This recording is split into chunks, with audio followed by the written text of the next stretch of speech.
अपने परिवार में ही देखें तो कोई न कोई व्यक्ति हमें बीमार मिल जाता है। वो बीमारी खत्म करने के लिए हम सबके पास एक ही रास्ता बचता है, एक ही माध्यम बचता है, और वो है किसी 3 मंजिला, किसी 4 मंजिले अस्पताल में जाकर अपने शरीर को किसी अनजान व्यक्ति के हवाले करना। या एक दूसरा तरीका बचता है कि हम किसी मेडिकल पर जाएं और ऐसी कोई दवा लेकर खा लें जिस दवा का दुष्प्रभाव, जिस दवा का साइड इफेक्ट हम खुद नहीं जानते कि हमारे शरीर पर क्या पड़ता है। जैसे एक दवा हम सब अक्सर नाम सुनते रहते हैं, पैरासीटामोल, कालपाल नाम से आती है, डोलोपार नाम से आती है, 500 mg में आती है, 250 mg में आती है, 750 mg में आती है, 650 mg में भी आती है। बच्चों के लिए कालपाल का सिरप भी पिलाया जाता है। आप जानते हैं पैरासीटामोल वो कैटेगरी की दवा है जिस दवा को अगर आप खाते रहें और ज्यादा से ज्यादा 15 दिन तक अगर लगातार इसकी 2000 mg की डोज आप लेते रहें तो 1 महीना भी नहीं बीतेगा, आपका लीवर पूरी तरीके से भ्रष्ट हो जाएगा, डैमेज हो जाएगा। और आप जानते हैं लीवर हमारे शरीर का वो अंग होता है, वो हिस्सा होता है जो शरीर की सबसे महत्वपूर्ण क्रिया को पूरा करने में अपना योगदान देता है। उसको कहते हैं डाइजेशन, पाचन। जब हम भोजन करते हैं तो भोजन करने के बाद हमारे भोजन का चरण होता है, हमारे मुंह में होता है। लार ग्रंथियों से, वो लार ग्रंथियों के माध्यम से भोजन हमारे छोटी आंत में पहुंचता है, आमाशय में पहुंचता है। वहां बहुत सारे रस आके हमारे आमाशय में मिलते हैं, डाइजेस्टिव जूस जिसको कहते हैं, पाचक रस जिसको कहते हैं। वो जूस हमारे शरीर में जब आके आमाशय में मिलता है तो भोजन और छोटा छोटा टुकड़ा बनता है और फिर वो वहां से बड़ी आंत में बढ़ता है और बड़ी आंत से फिर मल द्वार से फिर गुदा द्वार के माध्यम से बाहर निकलता है। इस बीच में शरीर के अंदर बहुत सारी ऐसी क्रियाएं हमारे होती हैं जो बाहर से तो हम नहीं समझ पाते, आभास नहीं होती, लेकिन अंदर उस परमात्मा की बनाई एक ऐसी मशीन है जो निरंतर काम करती रहती है और उसमें प्रधान सेवक का कार्य करने वाला अंग होता है लीवर। और अगर हमारा लीवर खराब हो जाए तो आप जानते हैं 80 से ज्यादा रोग आपको होने की संभावना होती है, क्योंकि वात अगर आपका बिगड़ता है, 3 विकार होते हैं हमारे शरीर में, वात, पित्त और कफ। आज मैं इस पर बहुत विस्तार में अभी बात नहीं करूंगा, आगे समय अगर बचेगा तो मैं करूंगा। अभी सिर्फ भूमिका और परिचय के उद्देश्य से नाम ले रहा हूं। हमारे शरीर में जब वात प्रबल हो जाता है या वात बढ़ जाता है तो वात मतलब होता है वायु, वायु जिसको हम गैस कहते हैं। और आयुर्वेद में वात को चलनशील माना गया है, गतिमान माना गया है। मतलब अगर हमारे पेट से वायु बनना शुरू हुई, जिसको गैस कहते हैं, एसिडिटी कहते हैं, हाइपर एसिडिटी कहते हैं, तो जरूरी नहीं है कि वो हमेशा हमारे पेट में ही गैस रहेगी, क्योंकि वो चलनशील है, गतिमान है। हो सकता है आपके पेट से बढ़ते बढ़ते आपके सीने तक आ जाए और जब आपके सीने पर आ जाएगा तो आपको सांस लेने में परेशानी, बोलने में तकलीफ, दमा, श्वास रोग, अस्थमा, ऐसी बीमारियां धीरे धीरे पकड़ेगी। आपको ऐसा लगेगा कि मेरे प्राण कब निकल जाएंगे, मेरे जुबान तक मेरी प्राण आज स्थिति आ चुकी है, ऐसा आपको प्रतीत आभास होने लगेगा। फिर वो बात चलते चलते कभी आपके ब्रेन में पहुंच जाता है, तो उसके बाद ब्रेन में जब आपका वात पहुंच जाता है तो उस पृथ्वी में ब्रेन हेमरेज होने का सबसे ज्यादा खतरा होता है। पैरालिसिस जिसको पक्षाघात कहते हैं, पालिश जिसको कहते हैं, एक तरफ मारता है तो आपके शरीर का बायां हिस्सा पूरी तरीके से शून्य पड़ जाता है। हमारे शरीर के अंदर जो रक्त वाहिकाएं हैं, जो नसें हैं, उनके अंदर रक्त का जो प्रवाह होता है उसी में बहुत सारे छोटे छोटे ऐसे कोशिकाएं होती हैं जो एक मैसेंजर का काम करती है, सूचना वाहक का काम करती है, जो हमारे मस्तिष्क को आभास कराती है कि कहाँ दर्द हो रहा है, कहाँ हमारे छूने पे ठंडे गर्म का एहसास हो रहा है, किस जगह पे पैर रखने से चुभन हो रही है, किस जगह पे पैर रखने से आराम महसूस हो रहा है। ये सभी हमारे शरीर के सेंसर ऑर्गन्स का काम करते हैं।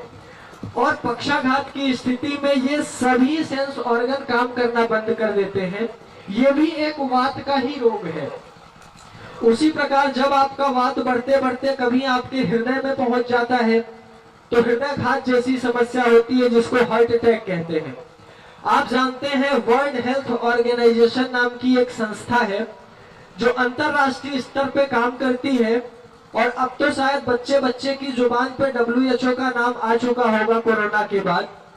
WHO ने एक सूची जारी की थी जिसमें उसने 10 ऐसे रोगों का नाम दिया था जिसकी वजह से दुनिया में सबसे ज्यादा मौतें होती हैं।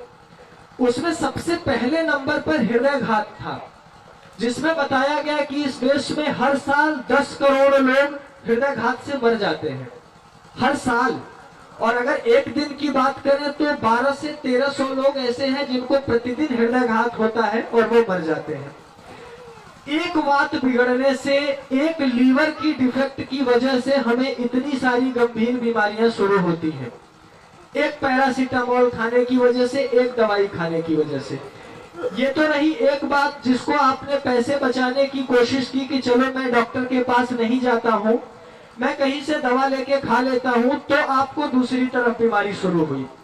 अगर आपके पास थोड़े पैसे हैं और आप किसी बड़े अस्पताल में जाते हैं तो वहां पर आपको पैसा किस प्रकार से निकाला जा सके, आपके, मेरे, हम सब के, जो हम खून पसीने की कमाई करते हैं, 8 घंटे मेहनत मजदूरी करते हैं, तब जाके महीना पूरा होता है तो 10,000 12,000 रुपए की सामान्य मजदूरी मिलती है, सैलरी मिलती है, क्योंकि इस देश में रोजगार तो बचा नहीं है, व्यापार उद्योग धंधे भी चौपट हो चुके हैं, तो रोजगार करने के लिए कुछ है नहीं, तो एक ही रास्ता बचता है और वो है नौकरी।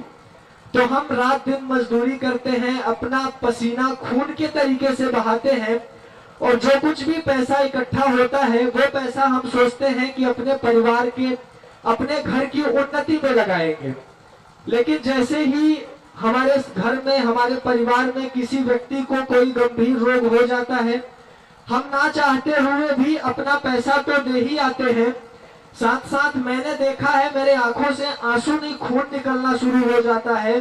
वो भावना मेरी व्यक्त होती है मेरी आंसुओं के माध्यम से, जब मैं देखता हूं कि एक किसान जिंदगी भर भूखे रहा, दाल का पानी पीकर रोटियां खाया, लेकिन कभी अपनी जमीन बेचने को समझौता नहीं किया। वही जब उसका छोटा सा बच्चा बीमार हो जाता है, उसको हृदय की तकलीफ हो जाती है, लीवर की परेशानी हो जाती है, तो वो बेचारा कौड़ियों के भाव में वो जमीन अपनी बेच देता है। और ऐसे एक दो नहीं है, सैकड़ों किसान हैं जिन्होंने अपनी जमीनें बेची हैं अपने परिवार को स्वास्थ्य देने के लिए। लेकिन हमारा दुर्भाग्य कि हम स्वास्थ्य तब भी नहीं दे पाते। कैसे नहीं दे पाते, उसका भी एक पूरा विस्तार आकलन मैंने किया है। और ये बात मैं आप लोगों से ऐसे ही नहीं कहने चला आया हूं कि मैंने 2-4 लोगों से बात सुनी, सुन के मैंने अपने मन में कोई भावना पैदा की और आपके बीच में आ गया बोलने के लिए। ये बात मैं उस आधार पर कह रहा हूं जब मैंने खुद अंग्रेजी चिकित्सा पद्धति में रह के 4 साल का पढ़ाई किया है, 4 साल का अभ्यास किया है, जिसको बैचलर ऑफ फार्मेसी कोर्स कहते हैं। डी फार्मा नाम का एक कोर्स चलता है इस देश में, जिसको फार्मास्यूटिकल कंपनियों का धंधा बढ़ाने के लिए खोला गया है, चलाया जा रहा है। उसकी पढ़ाई मैंने 4 साल तक करी, जिसमें दवा बनाने से लेके दवा के डोज का नियंत्रण करना, दवा की कितनी मात्रा किस रोगी को देनी है, गर्भवती महिला को कितनी मात्रा देनी है, बच्चे को कितनी मात्रा देनी है, ये सभी आकलन और कैलकुलेशन उसमें बताया जाता है। 4 साल की पढ़ाई करने के बाद मैंने 6 महीने एक भारत की बहुत बड़ी कंपनी में काम भी किया, जिसका नाम इंटास फार्मास्यूटिकल है। वो कंपनी गुजरात के 3 भाइयों द्वारा तैयार की गई कंपनी है, जो आज पूरी दुनिया के 50 से ज्यादा देशों में काम कर रही है दवा के क्षेत्र में। वहां पर भी मैंने काम करके देखा, समझा, चीजों को अनुभव किया, अभ्यास किया। और फिर उसके बाद 1 से 1.5 साल तक मैंने इलाहाबाद, आपसे बहुत दूरी नहीं है, 3 घंटे 4 घंटे या 5 घंटे ज्यादा से ज्यादा दूरी का रास्ता है, इलाहाबाद के एक बहुत बड़े अस्पताल में मैंने काम किया है। फिनिक्स हॉस्पिटल नाम है उस अस्पताल का, जिसमें 12 अलग अलग विभाग के विशेषज्ञ बैठते थे, जिसमें नेफ्रोलॉजी के विशेषज्ञ, किडनी रोग के, हृदय रोग के विशेषज्ञ, बाल रोग के विशेषज्ञ, सर्जन विभाग के विशेषज्ञ, पेट रोग के विशेषज्ञ, लिवर रोग के विशेषज्ञ, आपके मूत्र संस्थान के विशेषज्ञ, किडनी के सभी प्रकार के, हड्डियों के, अलग अलग प्रसूति महिला रोगों के विशेषज्ञ, सबके अंडर में काम करके उन दवाओं को देकर मैंने जो अनुभव किया है, उस अनुभव पर मैं आपको बता रहा हूं कि हम अपने जीवन के अंतिम समय तक इस आस में बैठे रहते हैं, अपने जीवन के अंतिम समय में इस उम्मीद में बैठे रहते हैं कि अब तो कोई दवा काम कर जाएगी और मैं अपने परिजनों के स्वास्थ्य को फिर से वापस ला सकूंगा, लेकिन ऐसा होता नहीं है।